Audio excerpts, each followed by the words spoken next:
Assalamualaikum dan salam sejahtera bersama saya Jana Kamar Zaman dalam Buletin Pahang, Khamis 15 Disember 2022. Kerajaan Pahang akan memastikan segala persiapan bagi menghadapi banjir pada musim tengkujuh ketika ini sentiasa mencukupi dan semua pihak berada di dalam keadaan bersiap sedia. Yang Amat Berhormat Menteri Besar Pahang Datuk Seri Haji Warusdi Wan Ismail berkata, kerajaan negeri akan memberi tumpuan terhadap persiapan Pusat Pemindahan Sementara PPS, bekalan makanan kepada mangsa-mangsa banjir dan kenderaan yang diperlukan sentiasa berada dalam keadaan baik dan mencukupi. Katanya kerajaan negeri akan terus memberi fokus dalam memastikan pusat-pusat pemindahan banjir, stok makanan dan pengangkutan telah bersedia demi memastikan rakyat dapat dibantu. Beliau sebelum itu sempat melawat seramai 370 mangsa daripada 111 keluarga yang ditempatkan di PPS Sekolah Menengah Kebangsaan Seri Semantan di Temerloh. Beliau turut menasihatkan semua rakyat Pahang khususnya yang berada di kawasan berisiko banjir agar sentiasa peka dan bersiap siaga menghadapi sebarang kemungkinan yang akan berlaku pada musim tengkujuh ini. 10 orang Exco Kerajaan Pahang menerima portfolio masing-masing yang diumumkan Yang Amat Berhormat Menteri Besar Pahang Datuk Seri Haji Warusdi Wan Ismail dalam satu sidang media yang diadakan di Wisma Seri Pahang semalam. Berlaku beberapa perubahan dan pertambahan di dalam portfolio yang diumumkan berbanding penggal sebelum ini. Yang Amat Berhormat Datuk Seri Haji Warusdi Wan Ismail memegang portfolio perancangan, keuangan, tanah, sumber asli, tenaga dan air selain pembangunan ekonomi, peladangan dan komoditi. Yang Berhormat Datuk Seri IR Haji Muhammad Sofi Tan Sri Abdul Razak memegang portfolio pertanian, industri asas tani, bioteknologi dan pendidikan, manakala Yang Berhormat Datuk Seri Syed Ibrahim Syed Ahmad memegang portfolio hal ehwal agama Islam, pembangunan luar bandar dan hal ehwal orang asli. Yang Berhormat Datuk Haji Muhammad Fakhruddin Muhammad Arif pula memegang portfolio kerja raya, pengangkutan dan kesihatan, manakala Yang Berhormat Tuan IR Razali Kasim memegang portfolio hal ehwal Felda, koperasi dan usahawan. Yang Berhormat Datuk Seri Johari Harun memegang portfolio kerajaan tempatan, perumahan, alam sekitar dan teknologi hijau, manakala Yang Berhormat Datuk Muhammad Nizar Datuk Seri Muhammad Najib pula memegang portfolio pelaburan, perindustrian, sains, teknologi dan inovasi.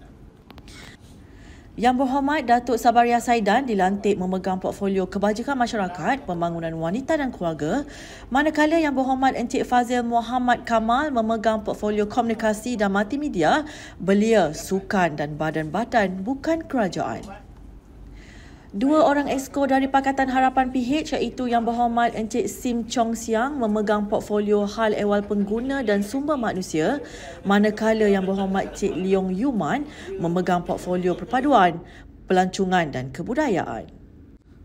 Dalam pada itu, Datuk Seri Haji Warusdi menzahirkan harapan agar kesemua barisan Exco Kerajaan Negeri Pahang dapat mengetepikan sentimen politik dan perbezaan ideologi masing-masing serta bekerjasama sebagai satu pasukan yang mantap bagi memastikan segala agenda pembangunan negeri dan kebajikan rakyat dapat terus dilaksanakan dengan cemerlang.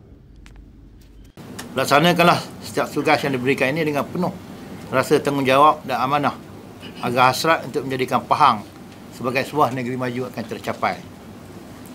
Selain daripada itu, saya mengharapkan supaya rakyat Pahang dapat memberi kepercayaan dan sokongan kepada kerajaan negeri yang baru dibentuk ini demi kestabilan dan kemakmuran negeri. Ini kerana sudah sampai masanya untuk kita membuka lembaran baru ke arah politik matang serta meraihkan perbezaan antara kita semua dalam suasana kepelbagaian kaum dan agama, agar kita dapat terus hidup dalam suasana yang aman, damai.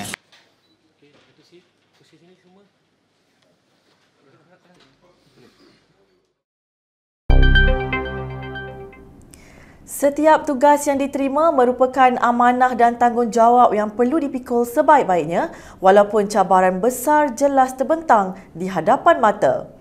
Esko Hal Ehwal Agama Islam Pembangunan Luar Bandar dan Hal Ehwal Orang Asli Negeri Pahang Yang Berhormat Datuk Seri Said Ibrahim Said Ahmad berkata, ia termasuk tugas-tugas baru yang diterima selain portfolio yang pernah dipikul oleh beliau sebelum ini. Ini sebenarnya amanah ataupun tanggungjawab bagaimana kita kena cari jalan untuk membantu Yang Amat Berhormat Menteri Besar selaku Ketua Negeri untuk memastikan semua portfolio yang ditentukan itu dapat dilaksanakan dengan baik. Dalam pada itu, beliau berkata tanggungjawab berkaitan orang asli dan agama Islam memberi cabaran besar kepadanya dan memerlukan tumpuan khusus. Dulu pendidikan kita mendekati anak-anak, tetapi ini pembangunan luar bandar ni kita akan mendekati semua orang. Anak-anak, orang kampung, kepimpinan. Jadi dia lebih besar lah. Lebih besar tanggungjawabnya. Tambah pula dengan orang asli kan. Orang asli ini dia ramai. Maksudnya ramai, dia ada banyak bangsa puak. Itu satu lagi cabaran. Bagaimana kita nak mendekati orang asli yang belum Islam untuk diislamkan, itu satu. Bagaimana kita nak menjaga hak-hak orang asli yang dah masuk Islam tu supaya dia konsisten dengan agama yang baru dia anuti, dan juga apa pendekatan yang boleh kita buat supaya mereka ini dapat dididik dengan sebaik-baiknya.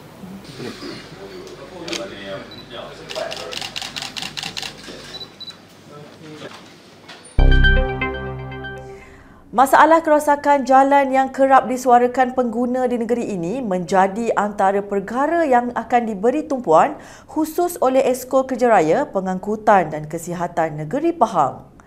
Yang Berhormat Datuk Haji Muhammad Fakhruddin Muhammad Arif berkata, perancangan awal telah dijangka bagi memastikan kemudahan yang diperlukan dapat dilaksanakan dengan baik.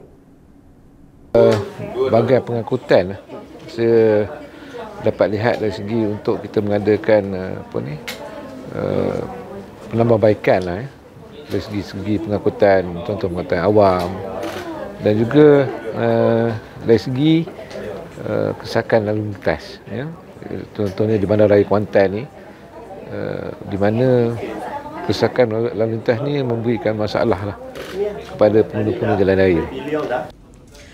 Beliau berkata demikian ketika ditemui Unit Komunikasi dan Media Pahang UKOM semalam. Dalam pada itu, situasi bencana yang melanda Saban tahun juga menjejaskan jalan-jalan di sekitar negeri, termasuk masalah laluan putus akibat dinaiki air. Dan di antara lain juga kita nak melihat tentang jalan-jalan. Contohnya dalam musim banjir ini, jalan-jalan yang biasa dinaiki air, kawasan tanah rendah, jalan yang dinaiki air yang perlu dinaik araskan. Dan kalau boleh kita nak tahu di seluruh negeri Pahang ni banyak mana kawasan yang masih perlukan penambahbaikan untuk penaikan aras bagi mengelakkan kesesakan lalu lintas akibat jalan yang dinaiki air.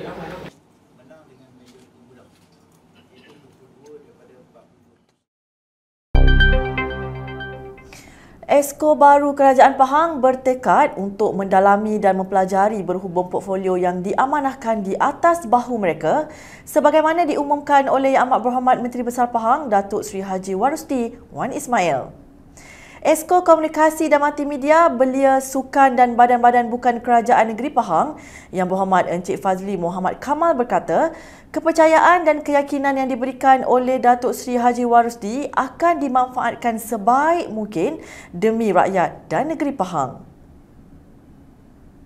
Pertama kali saya sebagai wakil rakyat dan kini memegang portfolio ini sebagai Esko, sudah pastilah banyak yang saya kena belajar, tapi saya kena belajar segera untuk faham tentang portfolio yang diletakkan atas bahu saya, dan sudah pastilah saya akan buat yang terbaik atas kepercayaan ini, khususnya kepada rakyat dan juga negeri Pahang Darul Makmur. Sementara itu, Esko Hal Ehwal Pengguna dan Sumber Manusia Negeri Pahang Yang Berhormat Encik Sim Chong Siang turut berhasrat untuk bekerja secara rapat dengan agensi dan jabatan di bawah portfolionya dalam usaha membantu rakyat di seluruh Pahang. Saya cuba selesaikan masalah yang rakyat hadapi. Saya akan sedaya upaya cuba. Selesaikan masalah dan harap salah hidup penduduk satu Pahang ni jangan khawatir sangatlah dengan harga selalu cakap harga naik. So saya akan sedaya upaya. Bagi Exco Perpaduan, Pelancongan dan Kebudayaan Negeri Pahang Yang Berhormat Encik Leong Yu Man pula melihat portfolio pelancongan sebagai berpotensi untuk dipertingkatkan lagi di Pahang selepas 2 tahun rakyat Malaysia tidak dapat melancong akibat penularan COVID-19. Jadi saya nampak sebenarnya Pahang mempunyai potensi yang sangat besar. Bukan sahaja untuk pelancongan domestik, tapi juga menarik pelancong daripada luar negara. Dan saya akan meneruskan usaha kerajaan Pahang sebelum ini, yang Exco sebelum ini adalah Datuk Seri Shaka, dan saya percaya beliau telah melakukan kerja yang baik. Saya akan cuba belajar dalam masa terpendek ini dan juga kita explore bagaimana kita boleh menaik taraf lagi tentang tahap dan juga prestasi pelancongan di negeri Pahang.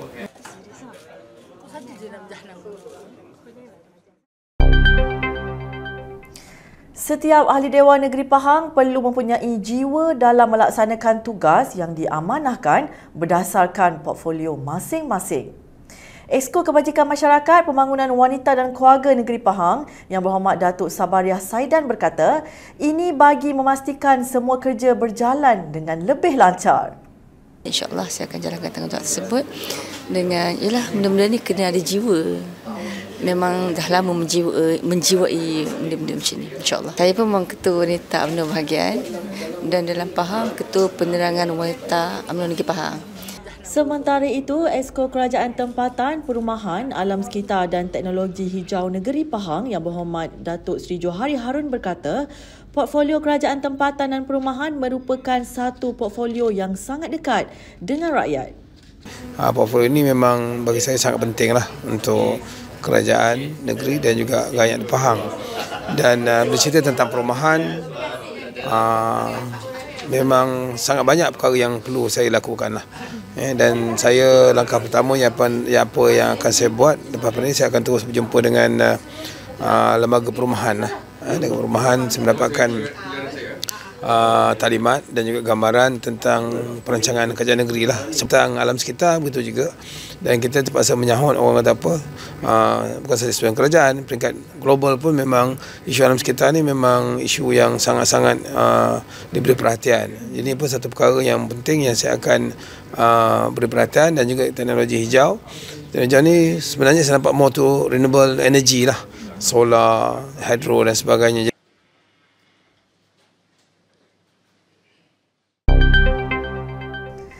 Baiklah, berita itu tadi mengakhiri Buletin Pahang pada hari ini. Jangan lupa subscribe Pahang Media di Facebook, Instagram, YouTube, Twitter dan TikTok untuk mendapatkan berita terkini di seluruh Pahang. Assalamualaikum.